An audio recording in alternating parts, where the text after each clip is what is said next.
আসসালামু আলাইকুম। আজকের এই ভিডিওতে আমি আপনাদেরকে দেখাবো বিকাশ অ্যাপ থেকে আমরা যে টাকাগুলো লেনদেন করে থাকি, তো আমাদের সেই লেনদেনের উপর কিছুটা করে পয়েন্ট দেওয়া হয়। এই পয়েন্ট থেকে আমরা কিন্তু ক্যাশব্যাক পেতে পারি। তো এখন আমরা এই ক্যাশব্যাক কিভাবে নিব, তো পুরো ভিডিওটাই আপনাদেরকে দেখাবো। ভিডিওটা ধৈর্য সহকারে দেখবেন। তো মূল ভিডিওতে যাওয়ার আগে ছোট একটা রিকোয়েস্ট আপনাদেরকে অবশ্যই থাকবে, যদি চ্যানেলে নতুন হয়ে থাকেন চ্যানেলটিকে সাবস্ক্রাইব করে সাথে রাখবেন। তখন আমি আপনাদেরকে দেখাবো যে আমরা বিকাশ থেকে যে পরিমাণ লেনদেন করে থাকি, তো সেখান থেকে পয়েন্টগুলো কোথায় যুক্ত হয়। প্রথমে আমাদের বিকাশ অ্যাপটি লগইন করতে হবে। লগইন করার পর এখানে দেখেন যে কর্নারে আমাদের এখানে গোল্ড আকারে একটি হচ্ছে যে কাপ আকারে এখানে রয়েছে, তো এটিতে আপনারা ক্লিক করে দেবেন। ক্লিক করার পর এখানে দেখেন যে বিকাশ রিওয়ার্ডস, তো এই রিওয়ার্ডস গুলো এখানে কিন্তু আমাদের যুক্ত হয়। মূলত আমরা যে টাকাগুলো লেনদেন করে থাকি বিকাশে, তো সেই লেনদেনের উপরে আমাদের মূলত এখানে পয়েন্টগুলো যুক্ত হয়। অর্থাৎ এখানে দেখেন যে আমি যে পরিমাণ লেনদেন করেছি সেই পরিমাণ পয়েন্টগুলো কিন্তু এখানে যুক্ত হয়েছে। দেখেন 7374 পয়েন্ট কিন্তু আমার অ্যাকাউন্টে রয়েছে। আমি এই কয়েনগুলো কিন্তু এখানে সংগ্রহ করে সেই পয়েন্টগুলো থেকে আমি এখান থেকে ক্যাশব্যাক পেতে পারি।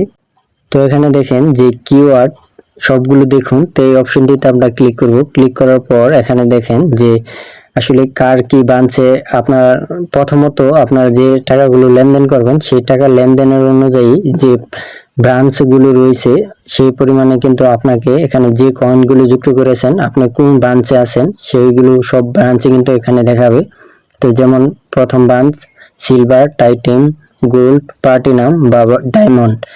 তো আমি কিন্তু এখন হচ্ছে যে প্লাটিনাম বা ডায়মন্ডে আছি, যেহেতু এখানে যে ডায়মন্ড অপশনে আমি ক্লিক করলাম। ক্লিক করার পর এখানে দেখেন যে 500 টাকার বেশি হচ্ছে যে পেমেন্ট করলে 50 টাকা ক্যাশব্যাক দিবে আমাকে। তো এই কয়েনগুলি সংগ্রহ করার জন্য আপনাকে এখানে দেখেন যে নিচে অপশনটি দেখেন যে 200 টাকার তার চেয়ে বেশি মোবাইল রিচার্জ করলে হচ্ছে যে আপনাকে 35 টাকা কিন্তু ক্যাশব্যাক দেওয়া হবে। সুতরাং আপনি যদি এটি সংরক্ষণ করুন, তো এই সংরক্ষণের উপর কিন্তু আপনি যদি তো এটির উপর চাপ দিয়ে ক্লিক করে যদি আপনি সংরক্ষণ করেন, তাহলে যদি আপনি 200 টাকার বেশি মোবাইল রিচার্জ করেন তাহলে কিন্তু 35 টাকা আপনি ক্যাশব্যাক সাথে সাথে পেয়ে যাবেন।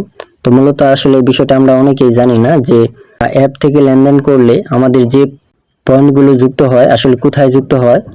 তো এই কয়েনগুলো কিন্তু আপনারা সংগ্রহ করে আপনারা বিভিন্ন ধরনের পেমেন্ট করে আপনারা ক্যাশব্যাকগুলো পেতে পারেন। তো আমি আবার একটু ব্যাগে গেলাম, যাওয়ার পর এখানে আসলে যে লেনদেন করলে যে কয়েনগুলো মূলত যোগ হয় এখানে আসলে এই দেখেন, তো এই জায়গায় কিন্তু যোগ হয়। তো গাইস, এই ছিল মূলত আজকের ভিডিও যে কয়েন সংগ্রহ করে আপনারা কিভাবে ক্যাশব্যাক পাবেন। তো মূলত এটি ছিল ভিডিও। ভালো লাগলে চ্যানেলটিকে সাবস্ক্রাইব করে সাথে থাকবেন। ধন্যবাদ।